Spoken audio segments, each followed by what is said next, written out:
Assalamualaikum warahmatullahi wabarakatuh, Sobat Rizky Al-Hafiz Channel.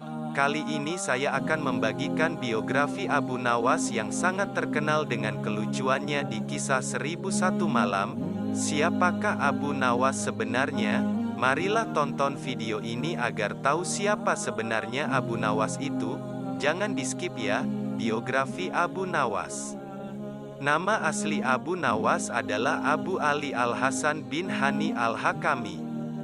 Dia dilahirkan pada 145 Hijriah 747 Masehi di kota Ahvaz di negeri Persia Iran yang sekarang, dengan darah dari ayah Arab dan ibu Persia mengalir di tubuhnya. Abu Nawas merupakan seorang pujangga Arab dan dianggap sebagai salah satu penyair terbesar sastra Arab klasik. Abu Nawas juga muncul beberapa kali dalam kisah 1001 Malam. Ayahnya, Hani Al-Hakam, merupakan anggota Legiun Militer Marwan II. Sementara ibunya bernama Jalban, wanita Persia yang bekerja sebagai pencuci kain wol. Sejak kecil ia sudah yatim. Sang ibu kemudian membawanya ke Basrah, Irak. Di kota inilah Abu Nawas belajar berbagai ilmu pengetahuan. Masa mudanya penuh perilaku kontroversial yang membuat Abu Nawas tampil sebagai tokoh yang unik dalam khazanah sastra Arab Islam. Meski begitu, sajak-sajaknya juga syarat dengan nilai spiritual, di samping cita rasa kemanusiaan dan keadilan. Abu Nawas belajar sastra Arab kepada Abu Zaid Al-Ansari dan Abu Ubaidah. Ia juga belajar Al-Quran kepada Yakub Al-Hadrami. Sementara dalam ilmu hadis, ia belajar kepada Abu Walid bin Ziyad, Muktamir bin Sulaiman, Yahya bin Said Al-Katan, dan Azhar bin Sa'ad As-Saman. Pertemuannya dengan penyair dari Kufah, Walibah bin Habab Al-Asadi, telah memperhalus gaya bahasanya dan membawanya ke puncak kesusastraan Arab. Walibah sangat tertarik pada bakat Abu Nawas yang kemudian membawanya kembali ke Ahwas, lalu ke Kufah. Di Kufah bakat Abu Nawas digembleng. Ahmar menyuruh Abu Nawas berdiam di pedalaman, hidup bersama orang-orang Arab Baduy untuk memperdalam dan memperhalus bahasa Arab. Kemudian ia pindah ke Baghdad. Di pusat peradaban dinasti Abbasiyah inilah ia berkumpul dengan para penyair. Berkat kehebatannya menulis puisi, Abu Nawas dapat berkenalan dengan para bangsawan. Namun karena kedekatannya dengan para bangsawan inilah puisi-puisinya pada masa itu berubah, yakni cenderung memuja dan menjilat penguasa. Dalam Al-Wasit fil Adabil Arabi wa Tarihihi, Abu Nawas digambarkan sebagai penyair multivisi, penuh canda, berlidah tajam, penghayal ulung, dan tokoh terkemuka sastrawan angkatan baru.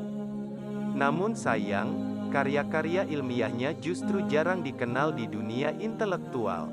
Ia hanya dipandang sebagai orang yang suka bertingkah lucu dan tidak lazim. Kepandaiannya menulis puisi menarik perhatian Khalifah Harun al-Rasyid. Melalui musikus istana, Ishaq Al-Wausuli, Abu Nawas dipanggil untuk menjadi penyair istana, Syairul Bilad. Sikapnya yang jenaka menjadikan perjalanan hidupnya benar-benar penuh warna. Kegemarannya bermain kata-kata dengan selera humor yang tinggi seakan menjadi legenda tersendiri dalam khazanah peradaban dunia.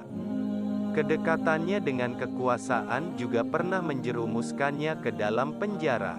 Pasalnya, suatu ketika Abu Nawas membaca puisi kafilah Bani Mudar yang dianggap menyinggung Khalifah. Tentu saja Khalifah murka, lantas memenjarakannya. Setelah bebas, ia berpaling dari Khalifah dan mengabdi kepada Perdana Menteri Barmak. Ia meninggalkan Baghdad setelah keluarga Barmak jatuh pada tahun 803 Masehi.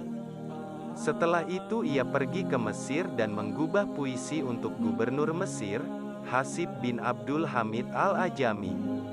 Tetapi, ia kembali lagi ke Baghdad setelah Harun al-Rasyid meninggal dan digantikan oleh Al-Amin. Sejak mendekam di penjara, Syair-syair Abu Nawas berubah menjadi religius. Jika sebelumnya ia sangat pongah dengan kehidupan duniawi yang penuh glamor dan hura-hura, kini ia lebih pasrah kepada kekuasaan Allah.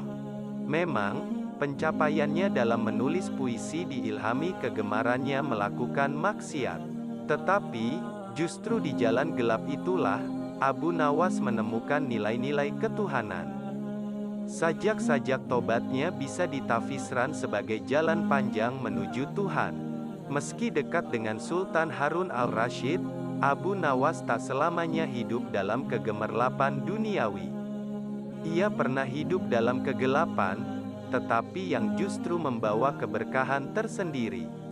Seorang sahabatnya, Abu Hifan bin Yusuf bin Dayah, memberi kesaksian, akhir hayat Abu Nawas sangat diwarnai dengan kegiatan ibadah. Beberapa sajaknya menguatkan hal itu. Salah satu bait puisinya yang sangat indah merupakan ungkapan rasa sesal yang amat dalam akan masa lalunya. Mengenai tahun meninggalnya, banyak versi yang saling berbeda.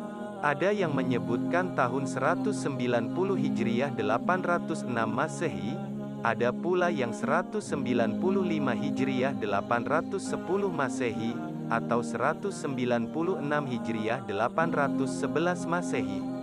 Sementara yang lain tahun 198 Hijriah 813 Masehi dan tahun 199 Hijriah 814 Masehi. Konon Abu Nawas meninggal karena dianiaya oleh seseorang yang disuruh oleh keluarga Naubahti, yang menaruh dendam kepadanya. Ia dimakamkan di Syunizi di jantung kota Baghdad. Wallahu a'lam.